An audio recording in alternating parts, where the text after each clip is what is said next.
Olá, seja bem-vindo, seja bem-vinda. Eu sou o Pedro Câmara e você está no Pod Câmara, o podcast, um podcast sutilmente jurídico que tem a visão do empresário sobre seus negócios, suas histórias e também de como o direito pode agregar atividade empresarial. E hoje o nosso tema vai ser sustentabilidade. O nome do episódio é Como Garantir o Seu Futuro. Eu estou aqui com dois empresários, o Bruno Mourão e o Maurício Correia, que vão falar como as atividades que eles se dedicam estão nessa pegada da sustentabilidade. Maurício, tudo bem? Tudo bem, Pedro? Boa tarde para você. Obrigado pelo convite. Bruno? Boa tarde, Pedro. Obrigado pelo convite. Uma satisfação estar aqui. Bruno, vou começar contigo. Fala um pouco para a gente sobre a expertise solar. A Expertise é uma empresa pioneira aqui em Manaus nesse segmento de energia solar fotovoltaica, né? Esse mercado ele teve um boom aqui no Brasil a partir de 2016 e nós já estávamos inseridos. Legal. E de lá para cá muita coisa mudou, né? Porque no início a gente focava em projetos pequenos, residenciais, né? Era a demanda inicial ali. Poucas pessoas acreditavam que isso funcionaria ou funcionava, né, na época, mas a gente continuou investindo, investimos bastante em marketing para divulgar, né, essa possibilidade do consumidor investir na geração própria, né? Você gerar sua própria energia através de uma fonte limpa, de uma matriz disponível aí todos os dias, sem poluição, sustentável. E de lá para cá a gente teve algumas ideias e eu digo que a virada de chave, de fato, foi quando em 2020 nós resolvemos fundar uma cooperativa, que é a Copersol. É um modelo inovador, porque ele abriu a oportunidade de consumidores como vocês, que estão no edifício comercial e não têm onde instalar os painéis, podem acessar, né, essa tecnologia adquirindo placas que estão instaladas num grande parque solar. Então, a partir daí, a gente se destacou realmente no mercado, porque a nossa solução é completamente diferente dos demais players, né? Então, isso chamou muita atenção, né? Inicialmente, a gente acreditava que o público que viria era somente quem estava em apartamento, mas fomos surpreendidos. Legal. Hoje, residências que não têm espaço no telhado ou não querem instalar no telhado porque geram uma série de retornos, de uma série de problemas como infiltração, goteira, obras. Com a pandemia, muitas pessoas não queriam receber, né, visitas em casa. Então, a gente não entra mais na casa de ninguém, não entra na empresa de ninguém e consegue fornecer, né, essa geração de energia limpa, gerando muita economia para esses consumidores. Então, o modelo está em plena expansão. A gente já está construindo agora o quarto projeto desse modelo da Copersol, né? Então, tem tido muito êxito aqui em Manaus. A gente, inclusive, estudou levar esse formato para outros estados do Brasil. Então, a energia solar permite hoje tanto famílias como empresas conseguirem economizar muito recurso financeiro ao longo de 25 consumo, anos, né, com o consumo. Maurício, eu te conheci num pitch, né? Pitch, para quem não sabe, é quando as startups se apresentam, né, para possíveis investidores. E o teu projeto me chamou logo a atenção, tanto que hoje a tua startup é apoiada aqui pelo escritório, né? Fala um pouco sobre a Resíduo, o que a Resíduo representa, né, e qual a atividade principal dela. Então, Pedro, tudo começou pela minha formação profissional, né? Sou engenheiro ambiental de formação e quando eu estava formando, estava tendo a maior crise, 2015, né? A primeira maior crise que teve no país. E dali eu disse, olha, muitos amigos meus, eles estavam, né, na vibe de mudar de área, né? Teve gente que saiu, formou e foi para uma outra área que, tipo, nada a ver nada a ver mesmo com a correlação Ambiental. de ambiental. E eu falei, não, eu tenho que fazer alguma coisa de diferente, né? E eu já gostava da temática resíduos sólidos, né? Sempre me chamou muito a atenção, mas por quê?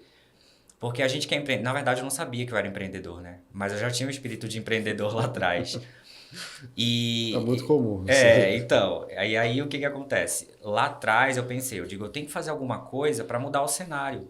Então, eu tive um módulo de gestão de resíduos, né?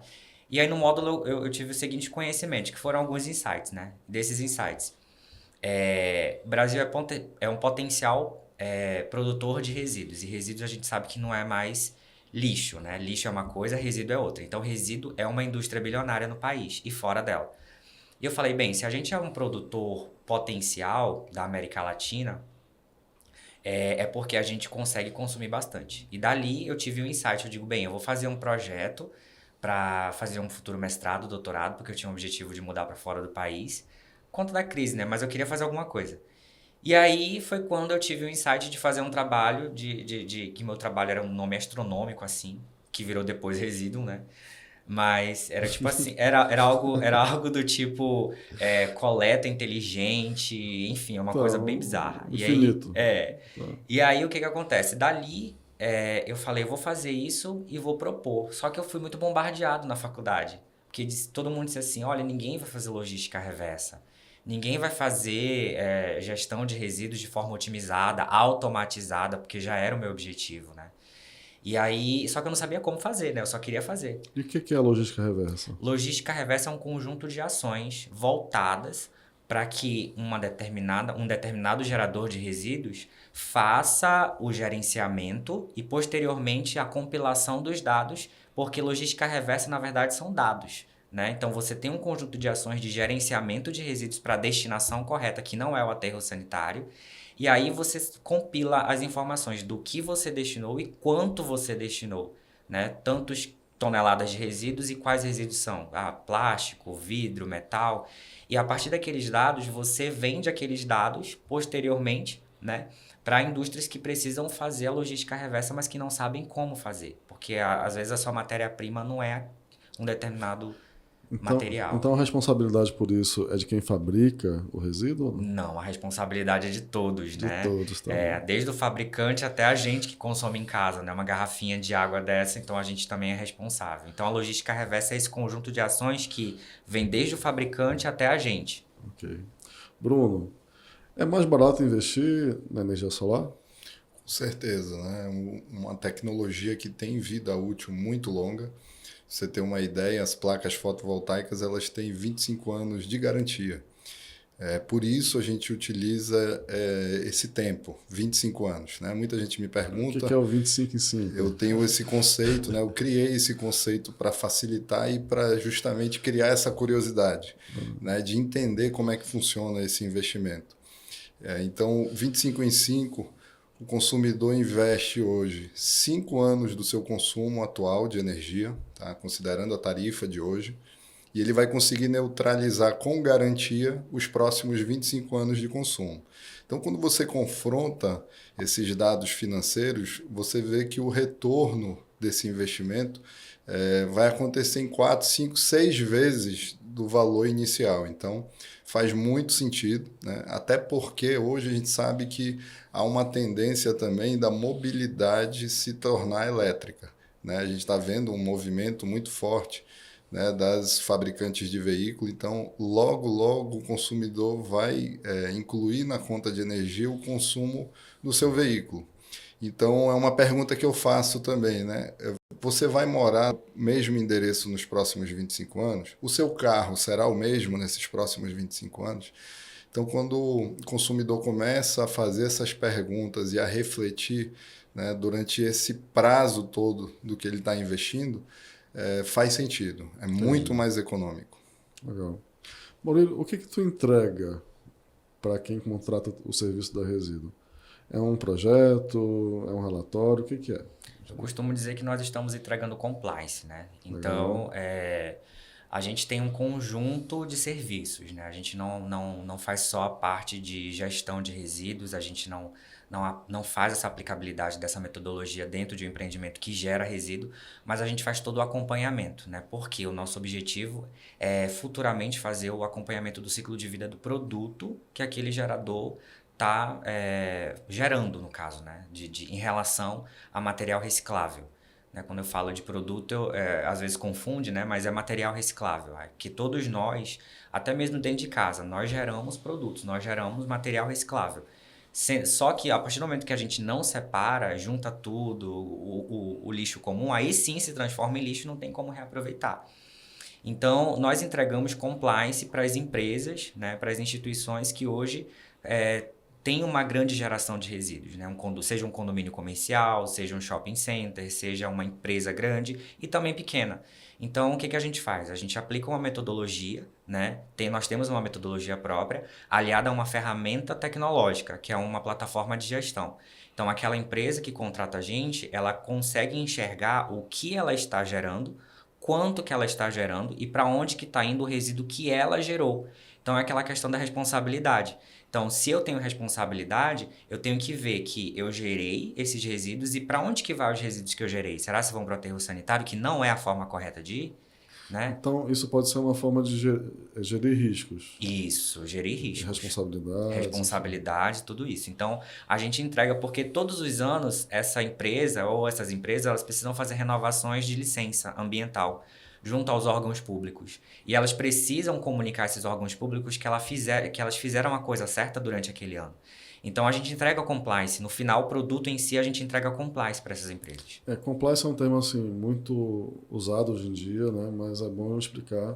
Na verdade, é uma política, né? Um documento que você formata, dizendo passo a passo e também demonstrando a conformidade das suas ações ao que a norma exige, ao que a legislação exige, né? Só para deixar todo mundo no mesmo nível. Nada como um jurídico para explicar, né, da forma certa.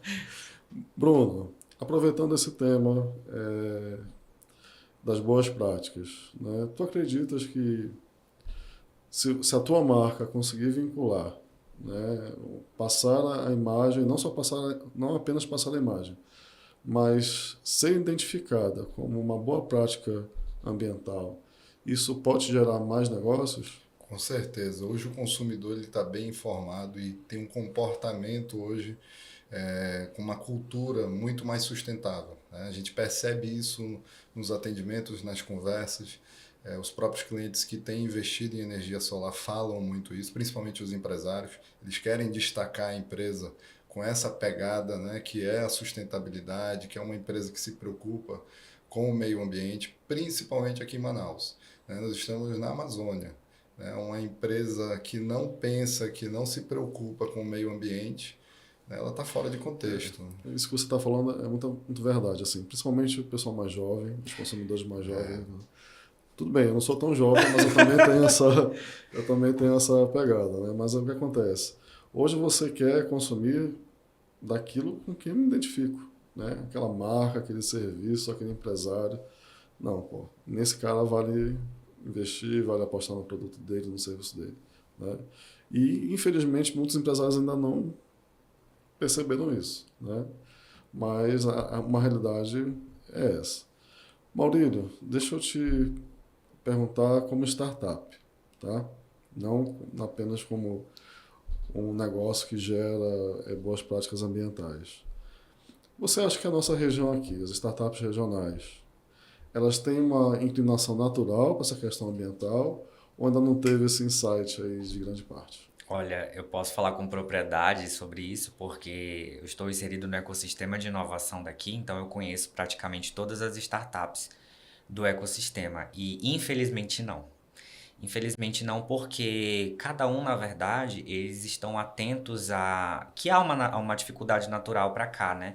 Em termos de investimento, então é tudo muito difícil, né? Enquanto lá para o sul, sudeste, outros ecossistemas do país são mais fáceis de conseguir investimento, aqui, infelizmente, não é. Então, esse fato de que as startups elas precisam procurar esses investimentos e trabalhar para se manter e se sustentar, acaba tirando deles uma oportunidade como essa, de enxergar no mercado, que é o mercado ambiental, de uma nova possibilidade que pode alavancar ainda mais. Então, eles não estão preocupados com relação à parte ambiental, infelizmente. Eu já imaginava que a tua resposta fosse essa, né? Eu fico triste com isso porque, assim, a gente tem tanto potencial aqui na nossa região para desenvolvimento de produtos, né? A parte da fauna, enfim. E realmente falta essa pegada para a amazonense, né? Falta esse despertar. Cara, não vamos destruir a floresta, mas vamos tirar dela o que pode ser útil para a própria sociedade, né? Para a própria humanidade. E tem muita coisa aí para explorar, para pesquisar. E aí sim você consegue trazer o que é fundamental para uma startup, que é inovação. A gente vê muita startup aí que fala de inovação, mas na verdade inova no quê? Né? Aproveitando, qual é a inovação da Resíduo? Hoje, nós trazemos não só uma gestão otimizada, né? Mas o que a gente está querendo implementar, estou falando querendo porque nós estamos já trabalhando para isso, para validar o nosso escopo do nosso serviço, para trazer, de fato, a uberização dos resíduos hoje, né? Então, quando a gente fala de... Traduz isso pra gente. Uberização. A uberização, Traduz pra gente. O que acontece? Hoje, o mercado de resíduos sólidos aqui no Amazonas, eu não falo nem na cidade de Manaus, mas no Amazonas ele é muito arcaico. O que significa isso? Hoje, você encontra um catador na rua, o catador precisa passar esses materiais para uma cooperativa de reciclagem, essa cooperativa de reciclagem precisa passar por uma indústria de remanufatura. Ou seja, é uma cadeia relativamente pequena, mas ela é arcaica e ela pode ser otimizada com tecnologia. Então, a Residuum está trazendo a inovação em que sentido? Colocando a tecnologia dentro desse mercado, que não tem. Né? Se você vê, ele é muito pré-histórico. Os catadores, as cooperativas de reciclagem nem são automatizadas, elas não são otimizadas. Os processos dentro delas, sempre que eu conheço basicamente bem todos. rudimentar, né? Então, é tudo muito arcaico. Quando a gente fala de implementar a tecnologia dentro desse mercado, é uma disrupção assim, significativa e imensurável, porque a gente não sabe onde vai parar. Né, em relação ao potencial que isso gera. Porque você imagina, nós somos um polo fabricante, nós somos um polo produtor. Então nós produzimos coisas, nós fabricamos coisas aqui, mas infelizmente a outra ponta não existe, que é o polo de remanufatura. Então você imagina, nós estamos produzindo e enterrando coisas que a gente produz. E isso poderia estar entrando num ciclo, né, que é a economia circular, que é o certo a se fazer, né? Então, se você produz um celular aqui, esse celular ele tem que retornar de novo para o ciclo produtivo, todo o material dele, entendeu? E infelizmente isso não acontece. A gente enterra dinheiro.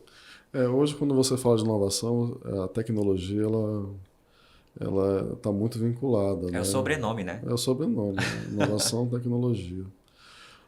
Bruno, você falou que a sua atividade, ela tem pelo menos foi o que eu entendi, tá? A sua atividade tem um apelo muito grande nas residências, né? Hoje, talvez o teu maior mercado seja residencial. Mas como a gente está discutindo aqui, essa questão ambiental, esse gerenciamento de riscos e a própria responsabilidade ambiental, eles são métricas de sucesso de empresas, né? As empresas estão aderindo a esse mercado de energia solar? Sim. Como eu falei, no início a gente focava muito nas residências, sim. Porque o consumidor residencial ele paga a tarifa mais alta. Então, consequentemente, o retorno do investimento é bem mais rápido, faz mais sentido. Okay. Empresas que têm contrato de demanda, que têm muita carga, não é o foco da energia solar, porque ele já tem benefício no valor da tarifa de energia. Ele já paga uma tarifa subsidiada. Então, não faz sentido ele investir em energia solar, desde que ele tenha algumas políticas sustentáveis, preocupação com o meio ambiente. Então, para algumas atividades, pequenos investimentos fazem sentido. Algumas empresas, inclusive multinacionais, começaram a nos procurar bastante com esse foco. Uhum. Ele já tem uma política global, né, de preocupação com o meio ambiente e acaba investindo em algumas células, algumas operações dentro do negócio. Já as empresas que estão em baixa tensão, que pagam a mesma tarifa que o consumidor residencial, essas têm buscado bastante, né, o modelo da expertise. Inclusive, foi uma surpresa também, porque esse modelo de cooperativa ele é predominantemente pessoa física. Mas desde o primeiro projeto a gente teve a adesão de empresários. Legal. Então, empresas como a tua que está no escritório, consultórios médicos, pequenos comércios no centro da cidade que não tem como instalar ali, são muitos edifícios. Além disso, há um índice de sujidade, de sujeira, de poeira muito alto no centro. Então, faz sentido ele adquirir placas no parque solar. né? A tua produção, você falou do Parque Solar, é uma fazenda, é um sítio onde você concentra lá várias placas, é isso? Exatamente.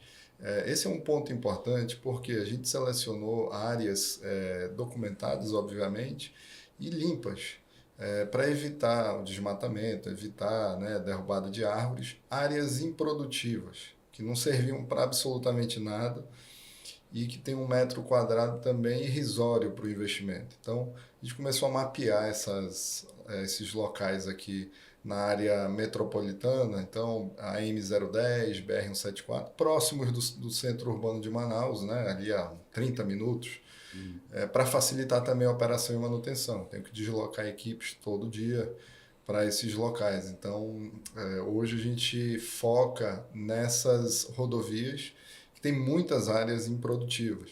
Então, a gente selecionou bem, né, onde instalar os painéis. São áreas seguras também, é uma preocupação, né, porque o movimento está crescendo, já são vários projetos funcionando em operação. Então, a gente sabe que essa questão da segurança, que é algo que é muito questionado, né, nas primeiras reuniões com os nossos clientes, né, e como é que é isso? Pô, tá na estrada, vocês já tiveram algum caso de furto, né? É comum, tá? A gente sabe disso na cidade, o roubo de cabos de cobre, a parte de subestação, no padrão de entrada. Isso não é algo pertinente ao projeto de energia solar, né? Então, as ocorrências que nós tivemos foram exatamente essas. Nesse sentido. Exatamente. Já na instalação fotovoltaica em si, que há uma complexidade, você precisa de ferramentas adequadas, há uma geração de energia, alta tensão, há um perigo, um risco eminente da vida da pessoa que vai estar ali, né? Então, esse tipo de ocorrência a gente não tem nenhuma. Quem investe no teu segmento, por exemplo, nesse modelo da cooperativa, ele adquire uma quantidade de placas nesse local onde elas são concentradas, é isso? Isso. De acordo com o consumo, a gente calcula quantas placas são necessárias para atender, né, a necessidade de cada um. E aí ele adquire a quantidade. Alguns adquirem com sobra, até porque ao longo desses 25 anos há uma redução na eficiência da placa, Sim. de 15%. Então, alguns já consideram isso a longo prazo e adquirem uma quantidade um pouco maior para ter uma reserva. Até porque o excedente de energia, quando você produz mais do que consome, tem uma validade de 5 anos para ser utilizado. Então, tem uma legislação, né, que regulamentou todo esse processo de compensação de créditos. Vamos já falar sobre isso. Então, a gente calcula em cima do consumo de cada um. Então, por exemplo, Bruno, se eu quiser, eu contrato placas e não, por exemplo, a voltagem que eu vou precisar, é isso? Só para questão de entendimento? Exatamente. Tu vai adquirir painéis. Painéis. Deixa eu entender uma coisa. Você investe nesse segmento e a tua empresa vai gerar energia. Essa energia, na verdade, vai ser consumida pela distribuidora de energia, pela concessionária? O parque solar, 100% do que ele produz é fornecido à distribuidora de energia, correto? Okay. No parque tem um medidor, assim como nas unidades de consumo. Então, todos os meses há um ciclo de faturamento. A Amazonas Energia vai fazer a leitura do parque e entender qual foi a produção. E distribui na proporcionalidade que cada cooperado, cada investidor tem direito. E aí é como uma conta corrente. Na tua fatura aqui da unidade de consumo, está debitando. E lá no parque é crédito. Isso é o que se chama de geração distribuída, é isso? Isso, exato. Tá. A geração distribuída é quando o próprio consumidor está investindo na geração de energia, né? Ele gera energia. Ele gera, né? As centralizadas são grandes, enormes projetos para atender demandas do governo com as concessionárias. Então, a gente pode concluir que, assim, dessa forma, quem está entregando energia, a concessionária de energia, está trabalhando com uma energia mais limpa? Sim, é isso? com certeza. Bacana. Com certeza. Tá bom. Maurílio, você falou aí sobre condomínios, né, que é o teu público. E o poder público? Como é que qual é o interesse dele nesse trabalho que é resíduo desenvolve? Pelo fato de nós estarmos presentes no ecossistema, né, e sermos a primeira clean tech, digamos assim, da região norte. Clean tech, para quem não sabe, a gente às vezes é comum pra gente, né? É tão comum que a gente às vezes percebe que a gente acha que as pessoas entendem, mas assim, para quem não conhece, clean tech, ela é uma classificação, uma das classificações das startups, né? Então, você que trabalha com energia limpa, produtos, processos, tecnologias para não só energia limpa, mas relacionada à parte ambiental, é classificada como clean tech. E a Resíduo é a primeira clean tech daqui do nosso ecossistema, né? Tiveram outras, né? Mas hoje é a única a se manter. Então, quando a gente fala de poder público, a gente acaba chamando a atenção desse público, né? Que é um público mais diverso. Não só de empresas, porque a gente faz muitas palestras, está no ecossistema. E aí, como é algo disruptivo, inovador, né? A gente acaba chamando a atenção deles e foi isso que aconteceu. O poder público chegou para a gente, quis saber o que a gente, né, fornecia, qual era o nosso produto, o nosso serviço. E aí eles chamaram a gente, olha, vamos conversar para verificar de que forma a gente pode potencializar esse serviço aqui na cidade? Falei, vamos conversar. E aí das conversas, negociações, a gente está aí já com uma negociação com o poder público para implementarmos a Resíduo a nível de Manaus, né? Então, toda a operacionalização dos resíduos futuramente pode ser que aconteça através da gente, não só através da gente, mas a gente busca colocar todos os stakeholders dentro do contexto, né? Ou seja, não só produtores de resíduos, poder público e inúmeros outros que estão dentro desse processo. Então, como eu falei lá atrás, a logística reversa ela é uma responsabilidade compartilhada desde quem fabrica até a gente que está consumindo. Então, o nosso objetivo e é o nosso maior desafio é reunir toda essa galera dentro da nossa plataforma. Você imagina, né? O poder público dentro da plataforma, você imagina os grandes produtores, os pequenos produtores de resíduos, os consumidores, enfim. Então, é um desafio muito grande. Então, por isso que a gente está buscando as parcerias certas e a Pedro Câmara é uma das parceiras estratégicas que a gente tem, que só corroborou com aquilo que a gente pensava e contribuiu. Vamos democratizar alguns termos aqui, tá, gente? Stakeholders são partes relacionadas, ou seja, todo mundo que tem envolvimento com o trabalho que está sendo desenvolvido ou com aquela empresa. Ecossistema. Ecossistema é um termo muito comum no ambiente de startups, né? É o ambiente das startups, ou seja, troca, informação, tecnologia, tá? E assim como existem as clean techs, existem as govtechs, né? Ou seja, aquelas que desenvolvem produtos inovadores para a administração pública. Tem as legal techs, que é a minha área, né? Health techs para a saúde, enfim. Virou... cada segmento tem sua especificidade, né? Bruno, não digo entrave, mas assim, uma das dificuldades de investir ainda hoje na energia solar é o custo inicial, né? Por quê? Explica pra gente por que é tão caro investir nesse segmento. Essa é uma visão, quando você analisa apenas o valor do investimento inicial. E todas as instituições financeiras têm linhas de crédito próprias para o investimento na energia solar. Há benefícios também, há taxas incentivadas, né? Além disso, o próprio produto já tem um benefício de ICMS, né? Tem convênio ICMS para o gerador fotovoltaico, que é o produto em si, né? A expertise procura facilitar, né, quem quer investir com cartão de crédito, negociações próprias com a empresa, né? Temos parceria com todos os bancos.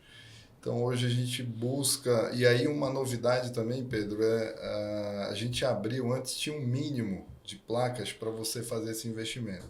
Qual é a ideia hoje que a gente tem compartilhado com o público em geral?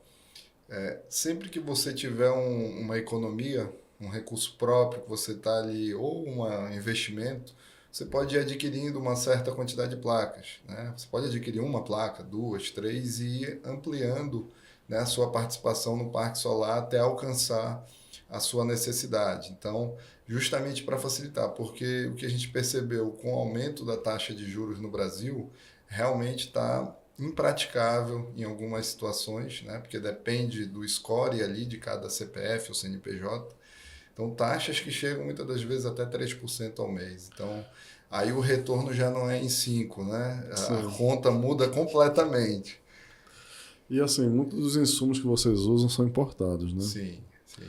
Então acaba que isso também gera um impacto na operação, né? Exato.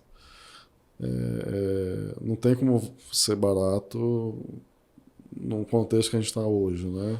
Um dólar alto, enfim, tudo mais. Com Né? certeza. A gente tem alguns diferenciais que são convênios, né, aqui com a Secretaria de Fazenda, regime especial, né, uma série de benefícios específicos para o nosso CNPJ, para esse modelo de importação. Que a grande maioria das empresas que atuam no mercado com instalações de telhado, com projetos convencionais, que a gente chama, eles compram de distribuidores nacionais. Então, o consumidor que está comprando desses integradores, que a gente chama, ele está comprando já uma mercadoria internalizada e já há uma carga tributária um pouco mais pesada. No caso da expertise, como a gente importa direto, né, e faz jus aos benefícios da Zona Franca, a gente consegue ter um equipamento de ponta com preço equiparado com equipamentos aí de terceira linha, segunda linha. Então, os equipamentos que nós trabalhamos também são os de tecnologia de ponta. Mas é um custo menor. Exatamente. Então, outras regiões do Brasil até se questionam como que a gente estava conseguindo fazer isso. Os próprios fabricantes, como é que vocês estão conseguindo fazer grandes projetos com essa tecnologia? Sendo que um nicho muito específico em outras regiões é que acessa esse tipo de produto.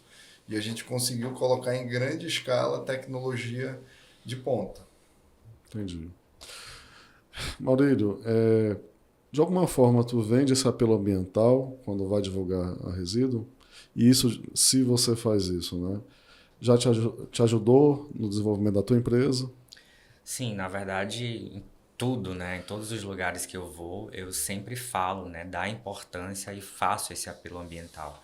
E eu acredito que por isso que a gente chamou a atenção, né, do poder público e de tantos outros parceiros que nós temos, né? Porque não é fácil, né? A gente sabe que nós temos uma logística ruim aqui no estado, na nossa cidade, e tudo corrobora para que a gente não consiga fazer o nosso trabalho como deve ser feito, mas só o fato da gente estar ali dizendo que há uma importância na Amazônia, há uma importância em cuidar do meio ambiente para que nós vivamos. Inclusive, muita gente pergunta, né, se engenheiro ambiental ele abraça a árvore, né, ou cuida só de mato, vocês ficam lá dentro do mato. Não, é completamente diferente. Esse aí é o engenheiro florestal. Na gente não, a nossa profissão ela é recente, inclusive, né? De 2010 para cá, mais ou menos, que foi criada. E a nossa profissão ela foi criada justamente nesse sentido, fazer com que a sociedade se desenvolva sem agredir o meio ambiente. Né? Então, eu tenho já dentro do meu sangue, né, esse apelo ambiental em tudo que eu falo e faço. Então, acredito que por isso que a gente chamou a atenção de muita gente e a gente conseguiu crescer, né, nessa dificuldade toda, né, que eu estava falando, porque é tudo muito difícil aqui no nosso ecossistema, na nossa cidade, no nosso mercado, mas a gente só conseguiu sobreviver mesmo com a gente nasceu numa crise, a gente passou por uma pandemia e a gente se manteve firme, né, e crescendo, coisa que era muito difícil. Então, o apelo ambiental ele já está ali no sangue, né, então não tem como a gente participar de um programa como esse ou fazer uma palestra e não falar sobre. Bruno, existe alguma política pública para facilitar o acesso a quem quer investir na energia solar? Essa é uma pergunta interessante, mas antes eu vou deixar uma ressalva da pergunta anterior. Tá bom. Com essa possibilidade de você adquirir apenas uma placa, a gente está popularizando a energia solar, dando oportunidade de faixa C e D também investir. Porque no modelo convencional com instalação no telhado, a tecnologia não permite você elaborar um projeto com uma placa. Então, naturalmente, quem fosse adquirir um projeto para o seu telhado, ele ia ter que investir já a quantidade de placas necessárias para atender o seu consumo. Então, com essa modalidade do parque solar, onde o painel faz parte de um projeto de um todo maior, a gente permite esse acesso, né, por etapas, né, facilitando o investimento. E aí, vindo para essa tua pergunta, a gente não tem nenhuma política pública específica trazendo essa facilidade financeira, de fato, para a entrada desses consumidores no uso da tecnologia. Então, a gente percebe alguns bancos oferecendo uma taxa diferenciada, uma condição própria para esse modelo, como é o caso de carência, né? Como se sabe, tem um prazo para a implantação do projeto, então o banco respeita esse prazo para o consumidor começar a pagar as parcelas quando ele enxergar o benefício de fato na fatura de energia. Mas a gente percebe que precisa realmente de um esforço maior. Até porque quando a geração distribuída cresce, diminui a necessidade do próprio governo investir em grande geração, né? Em grandes hidrelétricas, em grandes parques. Se tiver interesse, é benéfico para a própria conta pública, né? Exatamente. Maurílio, como startup você conhece esse mercado de fundos de investimento, né?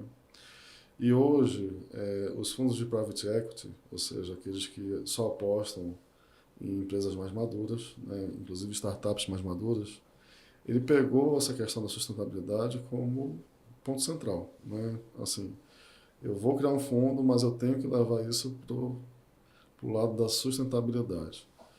Como é que tu enxergas essa possibilidade, essa oportunidade para o desenvolvimento do negócio, ou seja, para a atração de investimentos? Eu costumo dizer que uma startup ela não consegue sobreviver sem investimento, né? Até porque a gente começa, o Bruno estava falando no início, né? Que lá atrás, quando ele iniciou, as pessoas desacreditam, né? Não acreditam no mercado, naquele produto. E comigo não foi diferente, né? Me chamaram de doido, enfim, aquela... Olha, se tu continuar nesse projeto na faculdade, tu não vai nem passar. Só pra você ter uma noção. Então, os fundos de investimento hoje, eles são extremamente necessários para qualquer startup, não só para a minha, né? Não só para algumas outras, mas sejam eles fundos private equity ou outros, né? Seed, enfim, todos. Então, a gente começa sem nenhum real no bolso. A gente começa acreditando primeiro na gente, né? E acreditando na ideia, no negócio. E aí, a resiliência faz com que a gente ande, né? Porque sem a resiliência a gente não consegue dar nenhum passo. Porque todo mundo está falando contra e você é a única pessoa que acredita, né? Em você e no seu negócio. Então, fora você e algumas pessoas da sua família, os próximos a acreditarem são os fundos de investimento. Só que como você fala, tem umas etapas, né? E Private Equity já é para startups mais maduras. E a gente só consegue chegar até esse tipo de fundo se a gente tiver com validações e assertividade no mercado, né? Então, você entrega resultados. E aí sim eles conseguem aportar um valor que a sua empresa necessita para poder escalar. Então, hoje, por exemplo, estar mais fácil, entre aspas, para a gente, nós que somos clean techs, porque na pandemia foi um boom sobre o ESG, né? Eu acho que você vai falar um pouco mais nisso para frente, mas já pegando o gancho... Já pode começar a falar. Então já pode começar a falar, beleza. E teve um boom do ESG. O que é o ESG? É um acrônimo, né? Das palavras Environmental, Social and Governance, que significa ambiental, social e governança. Só que a gente já falava sobre isso antes, né? Que era o tripé da sustentabilidade. Minha empresa é sustentável, né? Muita gente falava assim, não, minha empresa é sustentável, mas é sustentável até que ponto? Né? E a sustentabilidade era o econômico, o social e o ambiental, antigamente, né? Era o tripé, era o ESG. Aí popularizou, modernizou com a sigla em inglês e aí transformou-se nisso. Muita gente pensa que o ESG, né? Essa sigla, ela é moderna, mas na verdade ela é da década de 80. Né? Só que agora ela tomou realmente um espaço e ela é fundamental para a própria sobrevivência dos negócios. Né? Por que eu estou falando isso? Para quem ainda não entendeu. Né? Hoje, quando você fala de sustentabilidade, você tem 3 métricas. Você não fala mais somente do meio ambiente. Né? É claro que aqui hoje o foco são essas métricas ambientais. Né? mas você também tem que ter um olhar social, né? A própria questão da logística reversa é ambiental, mas também é social. Concorda comigo? Concordo. E de governança também, né? E de governança, mas Compliance. enfim. É porque explicar governança, aí eu preciso de um episódio só sobre isso. Sim, com certeza. Né? E assim, hoje eu estudo sobre governança, estou no IBGC, né, como aluno. Então, estar lá abriu a minha mente para isso, né? Mas não é um termo ainda muito difundido. Mas, enfim, falando um pouco sobre ESG, né, e sobre essas métricas de sustentabilidade. Vocês associam essa sigla à marca de vocês em algum momento, através de campanha, através de divulgação? Como é que é isso? Total. Aqui da parte da resíduo, a gente respira isso, né? Então, como eu falei para você, nós estávamos, na verdade, já fazendo esse trabalho, só que separadamente, sabe? A gente entregava um pouco de compliance, entregava um pouco ali da parte de social, porque a gente tem muitas cooperativas como parceiros, né? Cooperativa de reciclagem. E a parte ambiental por si só já se fala, né? De resíduos. Então a gente cuida para que esses resíduos não vão para o meio ambiente de forma correta. Então nós fazíamos esse trabalho, só que com o advento da comunicação que o ESG trouxe no mercado, né? Aí a gente, a gente já faz isso, já fazia isso antes, né? Esse já tá no nosso core business isso. E a gente precisa só potencializar a comunicação disso. Então, como é que a gente pode fazer? A gente fez ali um planejamento estratégico, colocou tudo na mesa e disse, olha, a gente vai comunicar dessa forma agora. Então, a comunicação foi o pilar fundamental para a gente, no qual a gente viu que era possível comunicar da forma certa e dizendo que de fato nós fazíamos. Então, por isso que hoje a gente consegue ser muito mais assertivo. Com relação ao ESG, nós já fazíamos isso antes e continuamos fazendo agora, só que de uma forma bem mais otimizada, digamos assim, porque nós estamos entregando para o mercado aquilo que o mercado não conhece, mas através do nosso trabalho ele passa a conhecer. Então, muita gente do ecossistema passou a conhecer sobre ESG por causa da gente. Então, isso é muito gratificante para a gente hoje. Só para não deixar solto o tema, né? Eu entendo que as duas empresas, na verdade, estão dentro do I de ESG. Né? E no caso de você também, claro, para mim, a questão social também é relevante. É uma pena que a gente fala muito do environmental, né, do meio ambiente, na questão do crédito de carbono.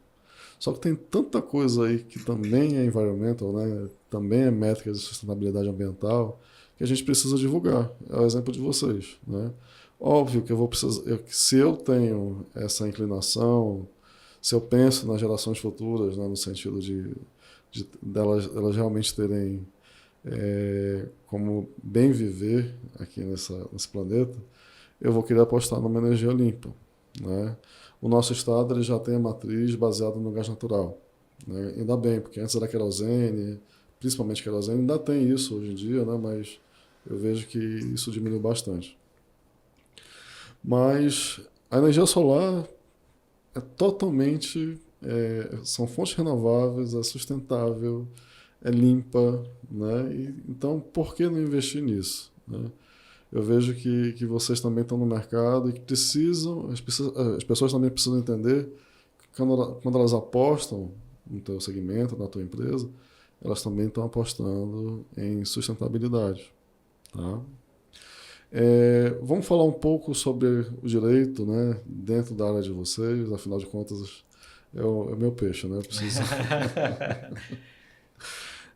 ano passado, aliás, esse ano, em janeiro desse ano, Bruno, a gente teve o marco legal da energia renovável, né? Entre outras, a energia solar. Essa lei, você já percebeu na tua empresa, no teu segmento, que ela trouxe alguma novidade significativa? Ela trouxe inúmeras novidades. Né? Um fator que a gente está vendo como obstáculo é isso ser colocado em prática. Né? Então, a gente tem observado, e não é só aqui em Manaus, como no Brasil todo, as distribuidoras ainda não conseguiram, de fato, ajustar suas operações, suas normativas para atender a legislação. Então, inclusive, é importante que os advogados, os escritórios acompanhem isso, que é uma demanda já aí presente, né? Então, alguns projetos aí que a gente tem que, inclusive, chegar na instância de ouvidoria, né? Ali que é o ápice da parte administrativa, né? A última instância administrativa nessa relação aí com as distribuidoras. Então, trouxe novidades, trouxe melhorias, trouxe segurança, né? Principalmente para quem está investindo. A gente percebe hoje o cliente, o usuário, de fato, ali, o investidor mais seguro. Né? Quando a gente mostra ali que tem uma lei, muitos clientes nossos são advogados, então acompanharam esse marco legal, porque foram 2 anos no Congresso, né? Várias discussões, e o documento final, ele de fato traz muita segurança para o mercado. O que eu percebo ainda é a necessidade das distribuidoras se ajustarem. Assim, só para entender essa questão da segurança jurídica. Antes, o teu mercado estava regulado por norma administrativa. Né? Norma administrativa ela pode ser mudada a qualquer momento, conforme a conveniência da administração pública. A lei não. Né? Quando ela traz conceitos, quando ela traz compensações, quando ela traz uma política, né, de longo prazo na questão do investimento, né, ela, para ser mudada, ela precisa de toda uma burocracia legislativa que não é fácil implementar. Tá? E aí eu vejo que o que trouxe também, qual foi a demanda para essa segurança jurídica? É porque o mercado cresceu muito. Né? E quando você vai e vê os números, né, o que está sendo investido nesse mercado, são números bem relevantes. Né? Então é óbvio, o poder público entendeu, né, e viu aí a necessidade de regulamentação. Tá? Mas que bom que você, como investidor, já percebe que quem está investindo em ti já encontra esse caminho mais, não, bacana, isso aqui eu posso investir que eu não vou ter nenhum problema mais grave. Né? Na tua área, você falou do compliance, né? E o compliance, sem dúvida, essa política, né, esse instrumento de compliance, ele, quando uma empresa quer mostrar que está dentro das regras de ESG, o compliance ambiental é um dos instrumentos para isso. Né? Mas existem outros instrumentos, existem outras formas de você, por exemplo, trabalhar a questão da logística reversa? Olha, eu costumo dizer para todos os nossos interlocutores, né, que existem inúmeras formas de se trabalhar o ESG em tudo. Né? O compliance é uma dessas formas para você apresentar ali todas as documentações vigentes à lei que é pertinente ao seu negócio. Né? Mas não só essa parte de compliance, você documentar através de vídeos, através de ações, você documentar através de inúmeras formas, né? Até documento fotográfico, no caso, né? Para que ele possa se autoafirmar, né? Porque a comunicação daquela empresa, ela é o ponto-chave. Então, se ela comunicar que ela fez uma determinada ação, fizemos uma ação de plantio, já é uma forma de comprovar que ela fez uma atividade ambiental ali na sua empresa, né? Então, existem inúmeras formas, mas depende muito do negócio daquela pessoa, né? E pra gente não foi diferente, nós fomos nos adequando, né? A gente começou ali com pequenos documentos de relatório, tem alguns documentos já padronizados pela legislação, que a legislação pede. O principal deles é o PGRS, que é o Plano de Gerenciamento de Resíduos Sólidos para aquela empresa que está precisando... na verdade, o plano é a receita. E aí tem o relatório do plano, porque o plano você vai fazer vigente, é dali para frente durante um ano. E aí quando chega no final daquele ano que vence o plano, aí você faz um relatório do que você executou no plano. Então, isso tudo é para comprovar, né? Estamos aqui num condomínio comercial. Então, o condomínio comercial tem um PGRS e no ano seguinte, para renovar a licença ambiental dele, ele precisa comprovar que ele implementou esse plano. Então, são formas, né? Mas isso depende de empreendimento para empreendimento. Né? Por exemplo, para o Bruno já deve ser uma forma completamente diferente, porque apesar da empresa dele ser uma empresa grande, mas ele não gera tantos resíduos, o resíduo dele é mais administrativo. né? E isso dentro do prédio dele, onde ele fica o escritório. Agora, quando se trata de processo operacional externo, aí já é outra situação. Então, ele vai ter que se adequar de que forma ele vai poder comprovar que ele fez tão só ações ambientais, seja lá de compensação, porque ele comprou uma área, né? Como ele falou, para escolher uma área, a gente teve que ter um estudo para isso. Uma área em desuso, né? Para não ter tanto problema com relação à parte ambiental de desmatamento e tudo mais. Então, ele foi bastante inteligente. Então, é muito do feeling do empreendedor, do empresário, e também ele entendendo o seu negócio, a sua atividade, para poder ele dizer, poxa, por que caminho eu vou? Né? Para comprovar que eu estou fazendo ESG. Então, o principal disso, inclusive para vocês que estão nos assistindo, eu até faço essa sugestão. Dividam, né, esses 3 pilares: ambiental, o social e o de governança. Porque aí você dividindo, você vai dizer, poxa, na parte ambiental nós estamos fazendo isso.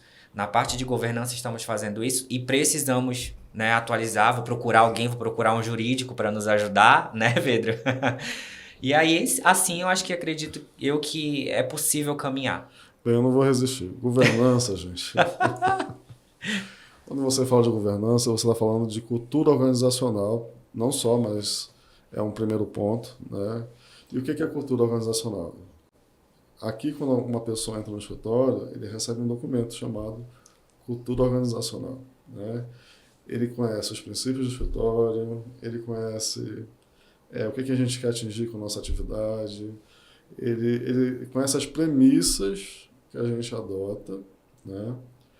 Premissas óbvias ou não, mas está documentado isso, que ele vai ter que trabalhar com aquilo para poder entregar o serviço que a gente quer entregar, né? Como padronizado, como associado à imagem que a gente transmite, né? Além de uma cultura organizacional, né? E aí, lógico, qual é a função da governança? É saber se essa cultura está sendo respeitada pelos diversos setores. Aqui, nós somos uma empresa pequena, mas numa grande empresa, isso realmente é uma necessidade, né? A governança também tem muito a ver com o conselho de administração de uma empresa, né? Que é o órgão que vai, na verdade, estabelecer as diretrizes, né? Que vai estabelecer a estratégia daquela empresa no mercado para os próximos anos. Então, quando você fala em governança, você fala em elementos, você fala na percepção de como você quer desenvolver o seu trabalho, como você quer desenvolver a entrega que você vai fazer para o teu público consumidor. Além de falar sobre isso, você fala também sobre processos, fala sobre metodologias, sim, claro. Tudo. Hoje existe uma profissão, e aí eu já vou estar dando uma dica. Tá? Eu vou fazer um episódio só sobre governança, porque é um tema muito interessante, que é o Governance Officer, né? Que é uma coisa no Brasil recente, mas não é tão recente no resto do mundo, né? Ou pelo menos naqueles países que levam a governança mais a sério. Que é o cara, assim, desculpa falando cara, mas é a pessoa, né, um profissional, e é um profissional muito bem remunerado, que ele vai estar ali assessorando o conselho de administração com todas as informações que aquele conselheiro precisa para tomar uma decisão que é super relevante, né? Ele não é bem um secretário, ele está acima de um secretário de conselho. Ele vai garantir que aquela reunião do conselho tenha conclusões efetivas, né? Então a gente volta a falar sobre isso em outro momento, mas se você quiser já saber, se quiser se especializar, eu garanto que essa área da governança, tanto para o conselho de administração como para o governance officer e outras profissões interligadas, né, é uma área que está despontando, né, e os valores são bem significativos para quem trabalha com isso, tá? Mas vamos lá. Quando a gente tem uma lei, né, para quem quiser se aprofundar, é a Lei 12.305 de 2010, né, uma lei nova, que fala sobre a Política Nacional de Resíduos Sólidos, né? E essa lei ela traz uma responsabilidade compartilhada. O que é isso? Fabricante, comerciante, consumidor, poder público. Tu conheces esse tema? Pode explicar melhor para a gente? Conheço bem. Na verdade, a Resíduo nasceu dela, né? Olha que coisa bacana. Porque lá atrás, como Isso é eu falei... espontâneo, tá, gente? Não foi combinado. Não, pois é, porque assim, como eu falei, né? A gente via ali no módulo de gerenciamento de resíduos, a gente vê as legislações pertinentes e tudo mais. Então, a gente vê, poxa, a gente tem o mercado potencial que eu falei, né? Mas a gente tem uma legislação e uma das melhores legislações do mundo. Assustem-se, é uma das melhores legislações do mundo, na nossa política, mas infelizmente não existem mecanismos, quer dizer, não existiam mecanismos para fazer a comprovação, né, daquele gerador, de todos aqueles stakeholders que estão envolvidos no cumprimento dessa lei. Por que eu falo que não existiam? Porque agora resíduo existe, né? Então, já existe essa ferramenta que possibilita, né, esses stakeholders a fazer o cumprimento dessa lei, a cumprir essa lei, né? Então, a responsabilidade compartilhada é apenas um dos instrumentos, né? Existem inúmeros instrumentos na legislação, se você pegar para ler, é muito interessante a legislação. E a responsabilidade é um dos instrumentos que tem lá. E por que é responsabilidade compartilhada? Porque você vê, vamos supor, um celular desse. Um celular é produzido pelo fabricante, ele passa pelo distribuidor, depois do distribuidor ele vem pro consumidor final, o distribuidor entra ali, né? Não só as empresas, mas também as lojas que estão vendendo, e chega até o consumidor final. E aí esse celular ele tem uma vida útil, né? Então, em algum momento ele não vai mais funcionar. Então, qual é o suporte que todos esses atores dão para eu que estou consumindo esse celular fazer um descarte dele de forma correta? Né? Será se eu tenho pontos de apoio ou simplesmente eu pego e jogo ele no lixo da minha casa e ele vai para o aterro? Não é o certo. Então, é por isso que a legislação fala sobre responsabilidade compartilhada. Porque eu, que sou consumidor final, não sou responsável sozinho por esse aparelho de celular. Quem me vendeu também é responsável. Então, qual é a responsabilidade de quem me vendeu? De me dar um suporte para que eu entregue lá na loja que eu comprei esse celular e, de repente, se essa loja ela tiver uma parceria com a fabricante, essa loja vai dizer assim, ó, traga seu telefone antigo, que é o que já existe, e nós te damos 10, 20, 30, 40% de desconto. Aí muita gente acha, nossa, mas é legal, né? Que marca legal. Não é obrigação. Iniciativa da marca, né? Na verdade, não é uma iniciativa assim, porque eles gostam do mesmo. Não é isso. É obrigação legal. Então, é um método de logística reversa, para não chamar greenwashing. Vamos falar sobre isso. Tá? Para não chamar greenwashing. E é um método que eles utilizam para fazer a logística reversa acontecer dentro da sua modalidade, dentro do seu método, dentro do seu modelo atual que ele encontrou para fazer. Mas, de fato, não é totalmente certo. Bruno, já a sua lei é 14.300, né, desse ano, como eu falei, é o marco legal da energia renovável. E ele trouxe aí boas evoluções para o segmento, né? Ele trouxe conceitos, né, que estavam soltos, né? Ele trouxe a possibilidade das cooperativas atuarem nesse mercado. Você estava nos contando que em 2020 você montou essa cooperativa, mas isso não estava regulamentado, né? E a lei que é desse ano regulamentou, então segurança também para essa iniciativa, né? Ele vem falando sobre mini e micro geradores, mas ele traz a questão da compensação da energia gerada nesse segmento. Explica para a gente melhor isso. Como é que funciona essa compensação? Qual é o prazo que ela pode ser utilizada e por que é benéfica para quem investe? Sim, como a gente sabe, há um ciclo anual climático onde há uma mudança na produção de energia. Então, aqui em Manaus isso é bem nítido, né? A gente tem um período de sol predominante e de chuvas. Então, naturalmente, o consumidor que investiu em energia solar, no período das chuvas, ele vai produzir menos do que consome. E nesse período do verão amazônico, ele vai ter uma produção acima do seu consumo, gerando um excedente. Então, faz sentido o sistema de compensação nesse caso. Então, a gente tem uma variação tanto do consumidor, ele viajou ou recebeu uma visita e mudou o consumo naquele mês, então há uma oscilação, né?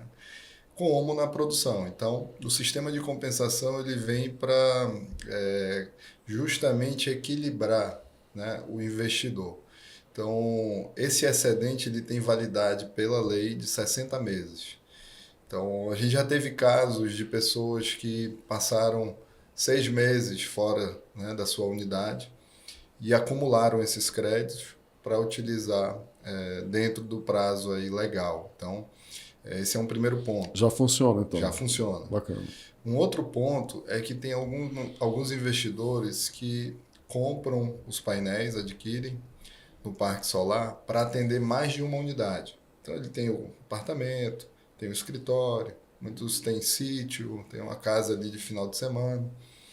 E aí ele compra uma quantidade de placas para atender todas essas unidades, né? O ativo dele está vinculado ao CPF e essas contas têm que estar na mesma titularidade.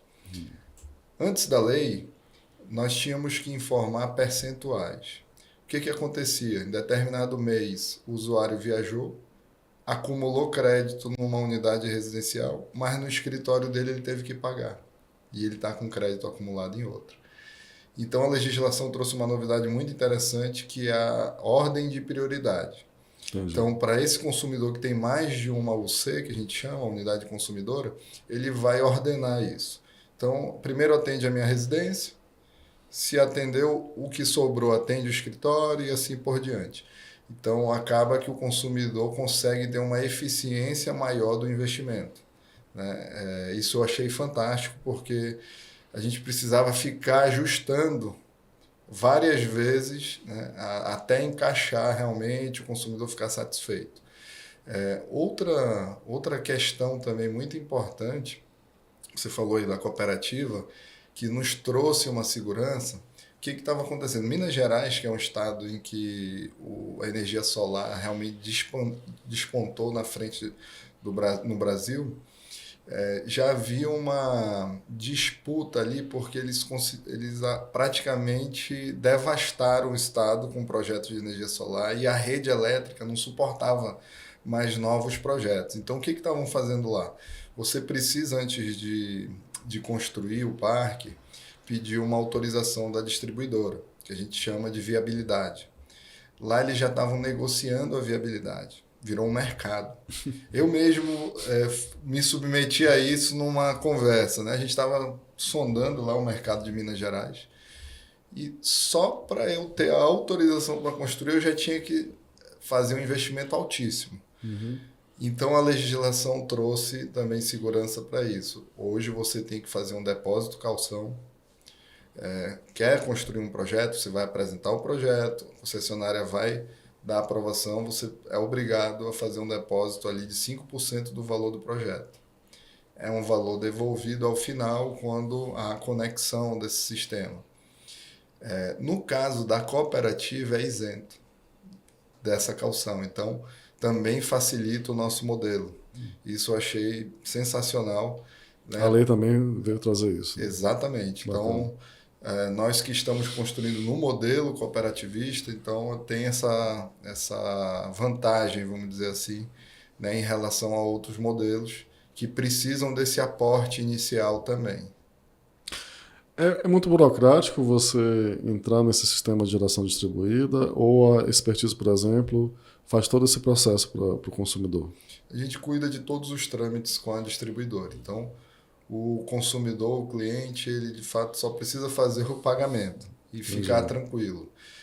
Toda essa parte burocrática, toda essa parte de protocolos na Amazonas Energia, inclusive depois de funcionando o sistema, né, durante o uso, né, qualquer protocolo, qualquer mudança, que é um diferencial também do nosso produto, que a gente fala da portabilidade. Lembra que eu falei da pergunta que eu faço, você vai morar no mesmo endereço, a sua empresa vai ficar no mesmo local nos próximos 25 anos? Quando você investe no telhado, você vai se submeter a algumas mudanças que vão acontecer previstas em lei nos próximos anos. Então, o ano de 2022, que é o marco legal, ele também traz alguns gatilhos para quem já vinha estudando esse investimento fazer agora, porque há uma vantagem em relação à taxação, que ela vai acontecer, né, para dar um equilíbrio a todo o sistema de energia no Brasil, né? A gente também tem que olhar o lado da distribuidora, olhar o lado das geradoras, né? Então, a gente não pode prejudicar o modelo. Então, há uma previsão de taxação. Porém, quem faz o investimento em 2022, quem dá entrada, um protocolo de um novo projeto até 5 de janeiro de 23, ele garante, né? Esse é um ponto importantíssimo. Até 2045, esse direito está resguardado de taxação zero. Aí muita gente pergunta sobre esse tema, é o que é mais questionado quando a gente conversa nas rodas, nas apresentações, nas reuniões. Falam-se coisas aí que não estão de fato ali na legislação. Até 2030 tem uma escala, né, de taxação em cima do uso da rede, não é em cima da tarifa, né? E muita gente assusta, né, quando fala, olha, vai ter uma taxação de 30%, de 50%, e não é tudo isso. Por exemplo, em 2023, começa com 15% sobre o uso da rede.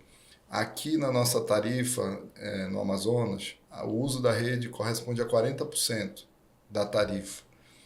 Ou seja, com esses 15%, tu vai ter uma taxação de 6%. Seria 15% dos 40% do uso da rede. Okay. Ainda é um número tranquilo para quem está investindo em energia solar. Então, só que isso vai aumentando. Tem uma escala, e aí a gente também já está estudando alternativas no modelo do negócio para ajustar o investimento para o usuário. Não deixar de ser interessante investir em energia solar. Então a gente está bem animado com o que vai acontecer pela frente. Vocês participam de licitação? Ou vão participar? A gente tem interesse, tá? É duas a pergunta, tá? A gente tem interesse sim, Pedro, porque o que eu tenho visto, surgiram algumas já licitações. Muitas empresas que dominam essa seara aí do poder público nos procuraram, né?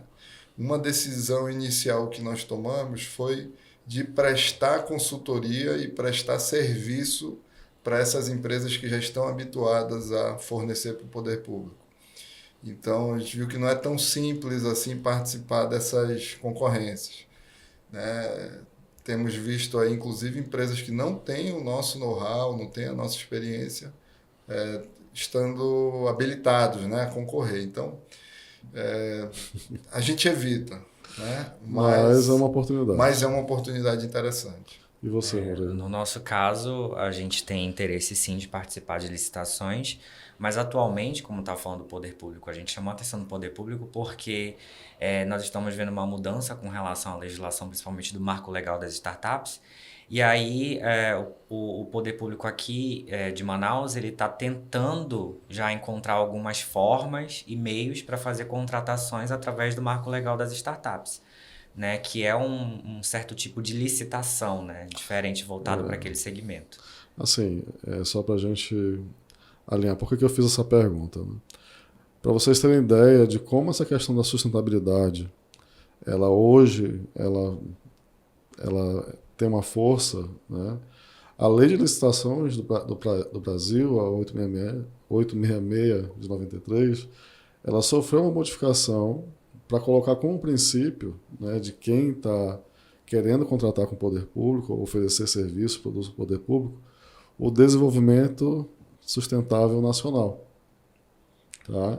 Então, deve existir uma orientação nos próximos anos, né, de que as licitações também vão ter esse olhar, né? O que você está me oferecendo traz o desenvolvimento sustentável, né?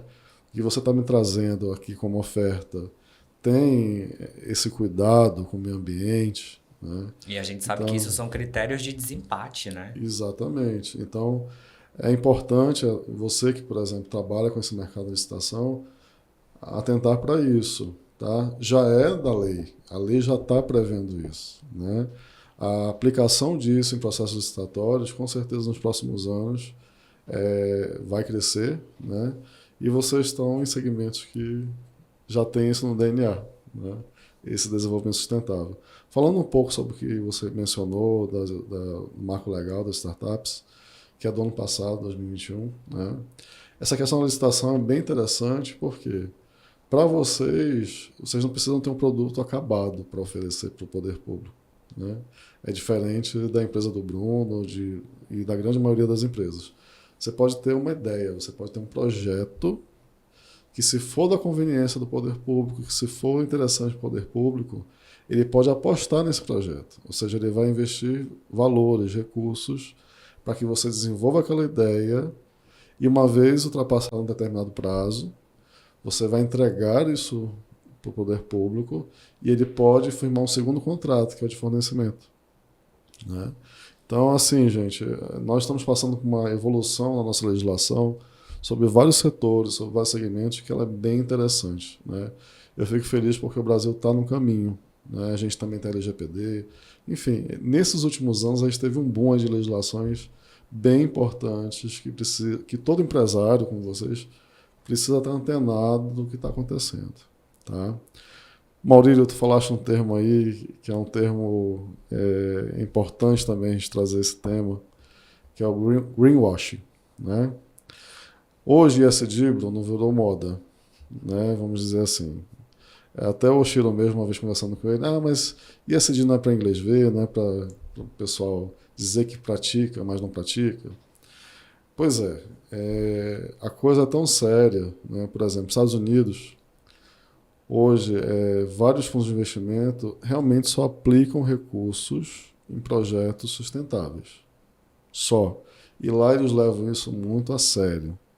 Uma grande empresa do Brasil, que eu não vou mencionar aqui o nome, está respondendo um processo hoje no órgão equivalente à nossa CVM, Comissão de Valores Imobiliários, né, dos Estados Unidos, porque induziu ao erro investidores que aplicaram em ações, que aplicaram naquela marca brasileira, né, entendendo que, na verdade, a política de ESG que eles propagam, ela não é verdadeira.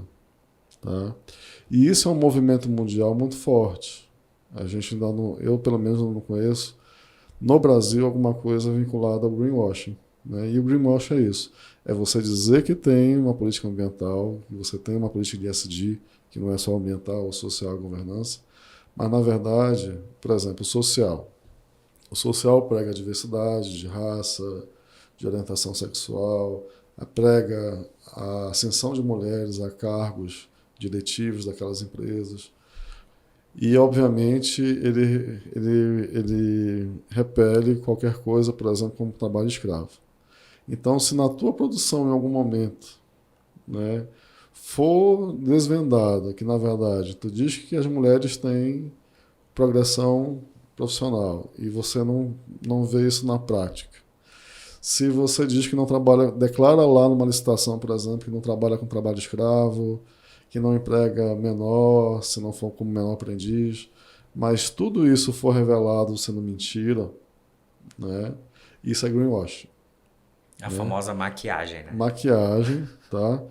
Greenwashing é um termo próprio para o ambiental, né? Eu estou falando aqui do social, mas é um termo próprio para o ambiental, mas a gente está falando das métricas do ISD. Então, todos estão envolvidos aí nessa situação. Você, quando propaga um compliance, alguma coisa nesse sentido, você tem que ter firmeza de que aquilo que está ali corresponde à tua realidade. Porque se não for assim, se você for pego na mentira, eu volto a dizer, aqui no Brasil ainda não vi nenhum procedimento, processo nesse sentido. Mas aí por fora eles levam isso muito, muito a sério. Tá? Então quem tem pretensão de levar seu negócio para fora, para os Estados Unidos, alguma coisa assim, não pode pensar que lá tem um jeitinho brasileiro, porque não tem. Tá?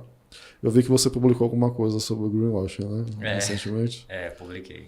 Pois é. E, enfim, coincidentemente, eu assisti uma palestra da CVM brasileira, né, que também está levando muito a sério essa questão de ESG, e ela mencionou essa empresa brasileira que está respondendo a um processo lá nos Estados Unidos, né, por práticas não correspondentes ao que diz que faz. Tá? Mas, enfim, gente, eu queria que vocês dessem uma declaração ou dessem um recado, né, para quem quer investir nesses segmentos que estão bem apoiados nas boas práticas ambientais. O que você quer falar para quem quer investir nisso, Bruno? Pedro, eu tenho percebido uma mudança de fato no mercado. Recentemente, um grande grupo empresarial aqui de Manaus retomou a negociação conosco, já, e o interlocutor era um representante do departamento de ESG. E eu fiquei surpreso, porque traz um olhar diferenciado, traz uma pegada mais atual, né? Traz, de fato, uma preocupação, né, com o meio ambiente, né? Eu vi isso presente, não apenas a questão financeira, que é o gatilho inicial, que é o desprendimento inicial que o empresário tem para analisar esse investimento, é olhar os números, né? Mas a gente percebe uma mudança já, né, de fato, no mercado. Como eu falei também, empresas multinacionais que têm nos procurado. Não é interessante financeiramente para aquele modelo de negócio, por ter uma tarifa reduzida já, mas por questões ambientais, por questões de política, questões culturais da empresa, eles se preocupam em deixar, né, ali um legado, deixar um exemplo, né, e poder colocar ali na sua marca, seu produto também utiliza energia sustentável, né? Então, acho que essa é uma tendência, né, e a gente não pode olhar só para o financeiro. A gente tem visto mudanças aqui em Manaus, por exemplo, a gente tem percebido mudanças climáticas significativas nos últimos anos, enchentes recorrentes. Isso tudo é impacto de como o homem vem se relacionando, né? A mudança climática é uma das principais pautas hoje, né? Em todo mundo, na verdade, no Brasil e em todo mundo. Então, a expertise tem buscado, né, também nesse tema mudar completamente. No ano passado, a gente trouxe uma novidade dentro da organização, preocupado com essa questão cultural também. A gente fez uma mudança grande na empresa, trocamos de sede, reduzimos o número de colaboradores, uma empresa mais enxuta, muitos jovens, talentosos. O processo seletivo nosso hoje é bem mais estruturado. Então, a gente tem procurado colocar pessoas que estão de acordo com o que a gente acredita, em como a gente quer entregar, né, o nosso produto. Então, gostei muito de participar disso aqui, porque faz parte de todo esse processo, né? A gente está numa rodada aqui de conversa tão interessante, com um tema tão importante. E aí o recado que eu quero deixar é que a expertise com esse modelo do Parque Solar, ela está querendo popularizar o investimento de energia solar. Faz sentido para todo mundo. Então, procure a nossa empresa. Você que tem aí uma continha de 200, 300, 400 reais, já pode pensar em investir na energia solar. Você vai começar com uma placa, duas, ou se tiver uma economia maior, pode fazer o investimento completo. Então, a nossa ideia é, de fato, dar oportunidade a todos que têm ali um retorno de investimento de fato, investirem nessa matriz. Então, a ideia com o Parque Solar é realmente popularizar a energia solar e, como a gente conversou aqui, um investimento seguro, um investimento que, de fato, tem um retorno. Manaus tem uma das tarifas de energia mais caras do Brasil.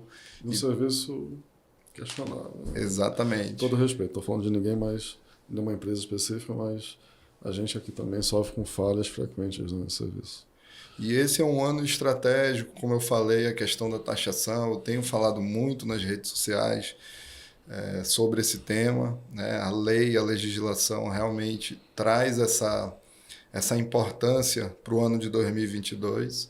Então, quem ainda quer aproveitar essa janela que já está quase no final, pode nos procurar para investir e reduzir os seus custos com energia.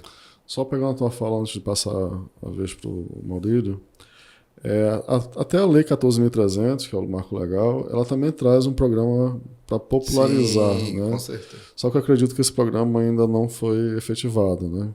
Então, a tua iniciativa já está alinhada com os objetivos da lei. Parabéns. E você, Maurílio, o que você manda de recado aí? Eu costumo dizer que quando nós começamos a falar sobre gestão de resíduos, sobre logística reversa, sobre automatização de todo esse processo desse mercado lá atrás, ninguém acreditava. Então, hoje é uma realidade. 5, 6 anos depois já é uma realidade que eu vejo que não é uma tendência de momento. ela é uma tendência que veio para ficar. Até por conta do que vocês mesmos mencionaram e a gente conversou aqui na nossa roda de conversa, que é sobre as mudanças climáticas. Então, tudo que o mundo for fazer, seja correlacionado a qualquer área do mercado, vai ser voltado para a parte ambiental. Então, hoje já existe direito ambiental, a engenharia já tem ambiental, então muitas outras áreas que há 5, 4 anos não existia, vão existir por conta da questão ambiental também. Então, tudo, mas eu trabalho dentro de um escritório, não tem nada a ver com ambiental. Tem ambiental, é só você procurar e ir um pouquinho mais a fundo que você vai achar a sua correlação com o ambiental.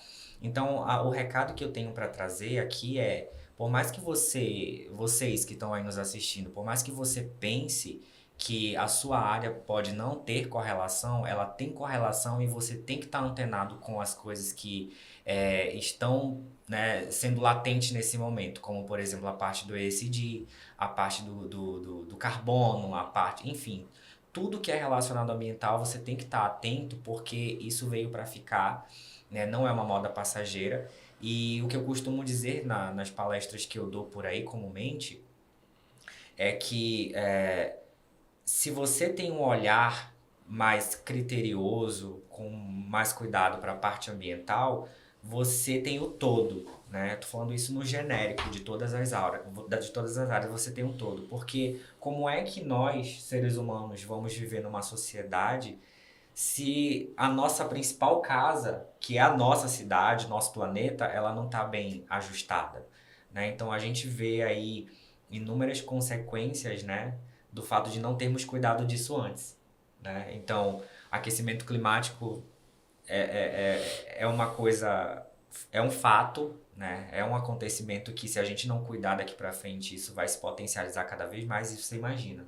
A gente já vive numa cidade que tem 30 picos de 40, 42 graus às vezes. Você imagina se isso se potencializa para 1 grau a mais, como é os estudos que estão, né? A gente pensa que é pouco, mas não é. Não é. Ah, mas eu tenho um ar-condicionado em casa, espera para ver, né? Então, a gente precisa ter esse olhar mais carinhoso com a parte ambiental. E a resíduo ela vem para potencializar esse lado na nossa cidade, né? Porque às vezes, lixo, tem gente que joga uma garrafa e diz, eu quero dar emprego para gari, né? Se eu não tiver contribuindo, se eu não estiver jogando esse lixo na rua, não vai ter emprego para gari, né? E não é assim o pensamento. A gente tem que olhar por um outro lado. Nós podemos sim produzir na quantidade que produzimos os resíduos, mas nós precisamos fazer o processo correto, né, que é destinar esses resíduos para cooperativas de reciclagem, dentro de uma central de resíduos, que não é uma lixeira, é uma central de resíduos, né, que tem as cores, a separação e tudo mais. E você imagina, só para finalizar minha fala, o Brasil ele deixa de injetar 120 bilhões de dólares na economia por não reciclar. E o pouco que a gente recicla, que são os 3%, a gente injeta bilhões. Outros bilhões, entende? Então, já imaginou se a gente pudesse reciclar, né? Se a gente pudesse reciclar 90% do que nós produzimos, que são 89 milhões de toneladas de resíduos por ano? Nossa. Você imagina? Então, o recado que eu queria deixar para vocês é acreditem, né? Não só nas nossas empresas, que nós estamos aqui batalhando para trazer algo novo para o mercado, para fazer a diferença, isso. Nos ajudem a divulgar, estejam com a gente quer vocês perto, né? A gente quer as pessoas perto da gente, porque é o feedback das pessoas que faz a gente caminhar. Eu digo o seguinte, o empresário que ainda não despertou para isso, né, ele está na contramão de tudo que está acontecendo. Hoje, parcerias são baseadas nesse critério ambiental, no critério do ESG, né? Investimentos, como a gente pode falar aqui do Private Equity e outros segmentos, né, seed, enfim, tudo mais, eles também têm isso como bandeira, mas é uma bandeira para ser levada a sério, né? Então, não é modismo, não é luxo, não é só para a grande empresa, é para todo mundo, tá? E se você ainda não acredita, eu te digo, nos próximos anos você vai ver o impacto disso se você não estiver se preparando para essa realidade, tá? Bruno, Maurílio, muito obrigado. Tá? Acho que a conversa aqui foi muito bacana. A gente está conseguindo extrair de temas um pouco mais complexos, né? Informação relevante e útil para quem escuta, para quem assiste, e principalmente uma informação fácil de ser compreendida, de ser assimilada, né? Eu acho que essa é a função. E, enfim, a minha pegada é jurídica, mas tem tudo a ver com isso. Eu preciso entender, eu preciso estudar, né? Assim como eu, outros colegas também da profissão, para poder auxiliar bem os empresários, né? Então, obrigado pela confiança, obrigado pela presença aqui, pela disponibilidade do tempo, né? E você que está nos assistindo, não saia daí.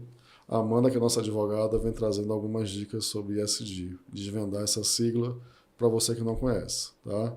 Se você gostou desse episódio, curte, compartilha, comenta, indica para alguém, tá? Replica, porque a gente está sempre com esse compromisso de levar a vocês informação relevante, fácil de compreensão, com uma leve, com uma sutil pegada jurídica, tá bom? Obrigado. Olá, tudo bem? Meu nome é Amanda Amaral e eu trabalho na área de Direito Público do Pedro Câmara Advogados, e hoje o Pedro me convidou para falar sobre o ESG, que é um tema muito importante para sua empresa. Então, a sigla ESG vem do termo em inglês Environmental, Social and Governance, referindo-se a ambiental, social e governança corporativa. Representa um conjunto de valores e critérios que a empresa desenvolve ou incorpora com o objetivo de melhorar o seu relacionamento com o meio ambiente e a sociedade. Mas hoje vamos conversar mais sobre o tema em ambiental, que traz a preocupação em minimizar os impactos ambientais que uma empresa pode causar, abordando assuntos como emissões de CO2, eficiência energética, descarte do lixo, uso da água, preservação do meio ambiente, entre outros. Hoje, o público consumidor está cada vez mais informado e ele quer associar-se a uma marca que passe os valores que ele admira, ou seja, que atua e que invista nesses temas ambientais. Além disso, existem grandes fundos e investidores que preferem aplicar o seu dinheiro exclusivamente em empresas que aplicam e desenvolvam os critérios ambientais. E os benefícios da prática são a fidelização de clientes que valorizam o consumo de produtos e serviços ambientais, a mitigação de possíveis riscos socioambientais, a redução de interferências regulatórias ou legais e a melhoria na imagem e reputação da sua empresa. E esses temas ambientais podem ser aplicados através da análise de todos os pontos ambientais, desde a produção de insumos até o destino final dos produtos e serviços. Por isso, é essencial contar com uma equipe de consultoria para identificar os riscos socioambientais e mitigá-los para potencializar oportunidades ao negócio. A empresa deve ter políticas claras que garantam ética, transparência e deve adequar-se às legislações que abarquem políticas ambientais. É muito importante também adotar um posicionamento focado nas redes sociais da empresa, demonstrando que valoriza esses temas ambientais. É também recomendável realizar treinamento dos colaboradores com destaque para essas questões de meio ambiente e buscar investimentos em áreas com menos danos ambientais. E cuidado com greenwashing, que é justamente a empresa dizer que desenvolve esses valores, esses critérios, quando na verdade não faz. Então, diante disso tudo, a liderança da sua empresa tem que começar entendendo a conexão dos temas ambientais com os seus negócios e perceber quais temas vêm de fora e impactam a sua empresa. Depois desse entendimento, a empresa deve definir como ela vai gerar valor considerando todos esses aspectos.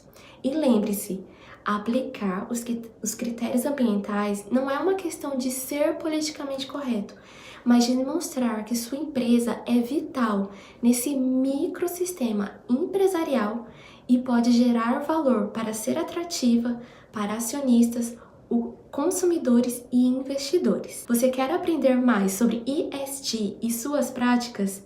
Você pode acompanhar nosso conteúdo aqui no YouTube e no Instagram. Obrigada!